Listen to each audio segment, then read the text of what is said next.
parceros, you may have plans for Colombia, but Colombia probably has plans for you.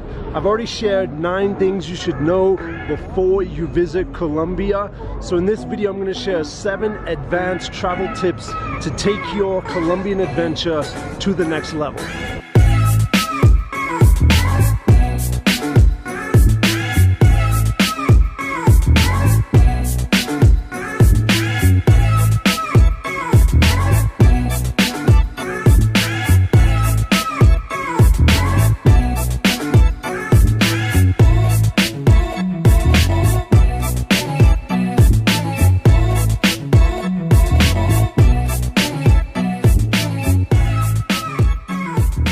So first up is planning.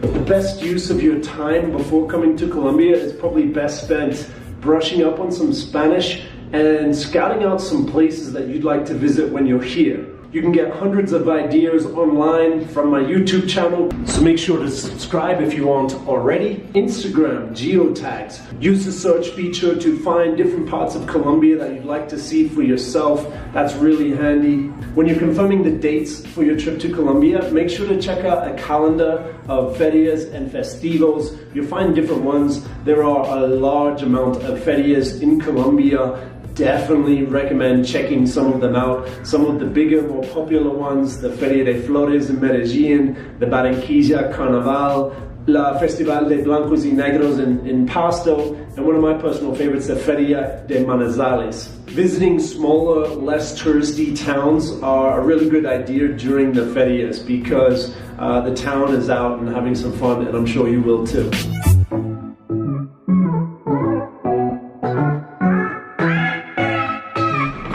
Alright, so when you're coming to Colombia, I recommend traveling as light as possible.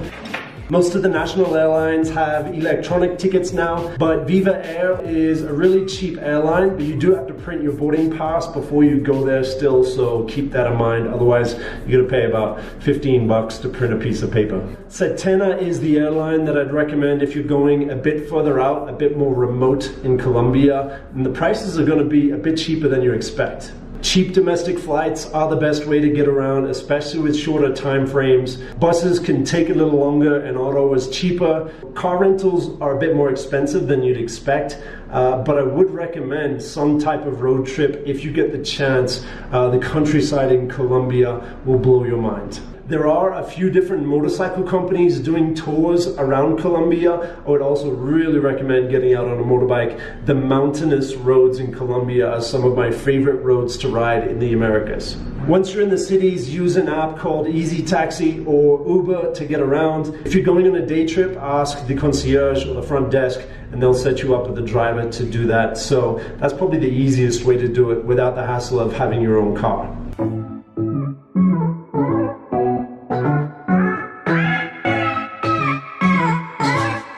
So I did mention it would take at least a month to get a feel for Colombia, but as many people pointed out in the comments, you do want to do more. But if you are on a limited time schedule, the cities that I think you have to see are definitely Cartagena, the old walled colonial city, Medellin, a city of eternal spring, Bogota, the mega city of 9 million people, the business hub of the city, but also an eclectic mix of different epochs and different cultures, a fascinating blend of chaos and order. Check out Cali. It's a warmer, underrated, easygoing lifestyle that you're really going to enjoy. A great place to settle for a bit and learn some Spanish, learn some salsa. So outside of the cities, some of the more iconic tourist destination or tourist things to do: Guatapé near Medellin, Tayrona National Park, and the Lost City Trek, which are near Santa Marta. Bogota is the best place to access Caño Cristales, which is a rainbow river, and Leticia, which is pretty deep in the Amazon jungle. If you can pass through the Coffee Triangle, there's so many small towns to visit there, but definitely do not miss the wax palms in the Cocora Valley.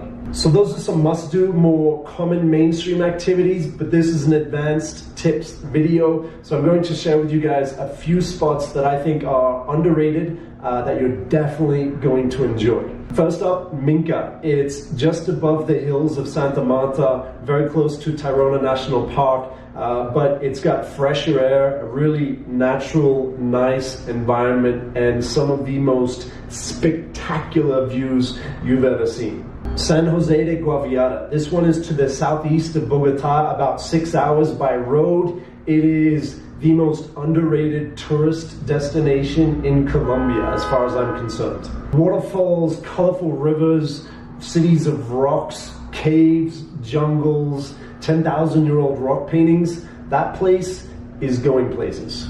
Get a car or go by bus and head through Boyacá and Santander. I've been through those departments various times, and every time I find something new. Boyacá is a bit cooler. You're going to find a quaint Colombian culture there. Santander, it's warmer. The terrain is rugged and mountainous, and in both of those departments you're going to have a really enjoyable experience, and the best way to do it is traveling by road. So lastly, I would recommend Riohacha and La Guajira, in particular Cabo de la Vela, Punta Gallinas. Again, it's a little bit further out, but you're going to see a whole new side to Colombia and once again be blown away by its beauty. So there you go, some more underrated, underexplored destinations, which if you're going for a next level Colombian travel experience, definitely check those places out.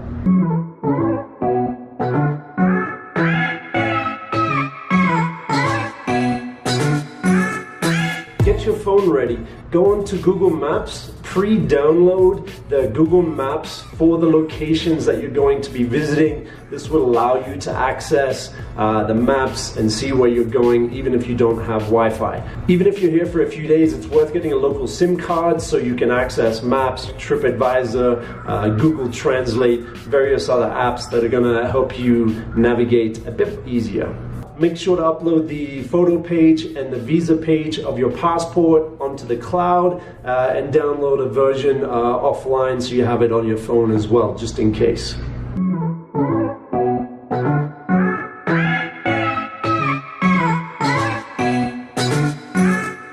Don't miss out on an adventure by saying no, by being lazy, by waking up late. Get out there, explore, say yes to a random plan, say yes to adventure, say yes to dancing. There's salsa lessons everywhere, but it's not just salsa, it's reggaeton, vallenato, ranchero, merengue, it's crossover, Latin, pop. You'll find music for all your tastes, but definitely say yes to dancing. And don't miss out on interacting with the Colombian people. They're some of the most passionate people you'll ever meet. There's a few experiences that I urge you do not miss. Staying on a finca, partying on a chiva, riding a boat through the Islas Rosarios near Cartagena, bird watching, kite surfing, touring a coffee farm, horseback riding, going to a feria, dancing salsa, and probably one of my favorites, playing Tejo.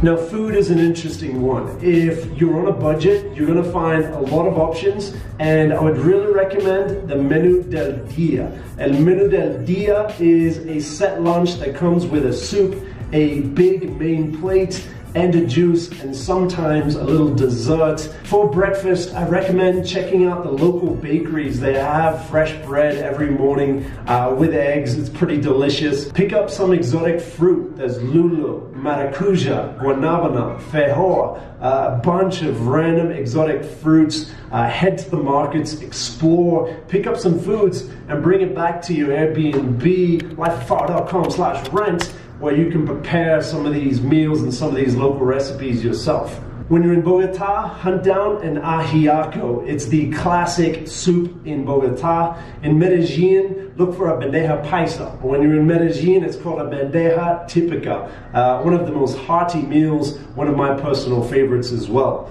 When you're on the coast and you're in Cartagena and Santa Marta, you're going to find a lot of fish. So make sure to get it with some coconut rice and patacones. And Cali, make sure to hunt down a cholado. Absolutely delicious. Cali as well, I think, has some of the best street food in Colombia if you're looking to get a little bit experimental on the street. My seventh and final advanced Colombian travel tip is to immerse yourself. Don't try imposing your culture on Colombia. Try immersing yourself in the Colombian culture and with Colombian people. Ask random people on the street, taxi drivers, people in stores and in the bar, directions, where to eat, where to go out, what events are happening, what kind of places they should go. Even if you don't have a lot of Spanish, it's a great chance to learn, pick up some local Colombian slang. That's always a lot of fun. Free walking tours are a great way to get started in a city. Not only are you going to learn about the city, but you're going to meet other people who are experiencing the city in the same way. If you want to go really deep into understanding what's happening here in the Colombian culture, check out volunteering opportunities. There's so many all over Colombia. If traveling is about collecting perspectives, I think the most valuable perspectives can be picked up when volunteering, helping other people. I'm going to finish off this video. My next stop is in Santa Marta. Make sure to click like if you enjoyed this video. Make sure to subscribe so you don't miss the next one. Let me know if I missed any tips in the comments section below. I really appreciate and enjoy reading the comments. I think we have one of the best comment sections in Colombia. A good mix of foreigners and Colombians talking about what's happening, what's going on here. I invite you guys to come and stay in our apartments. We got some nice comfortable spaces in the big cities in Colombia, Bogota, Medellin, Cartagena, and Cali. I invite you guys to immerse yourself in Colombia because when you do, your mental map of the world expands. New perspectives expand our mental map of the world. Traveling here is like no other country I've experienced before, so I invite you guys to come out. I invite you guys to embrace your fears, embrace your dreams. I'll see you guys in the next video. My name is Sam Miller. I'm part of a group of real estate entrepreneurs that are creating turnkey investments as well as taking the Airbnb experience to the next level. It means we turn properties like this into properties like this. It's going to be a wild ride. Click the like button on Facebook, subscribe on YouTube. Like and subscribe. Yeah.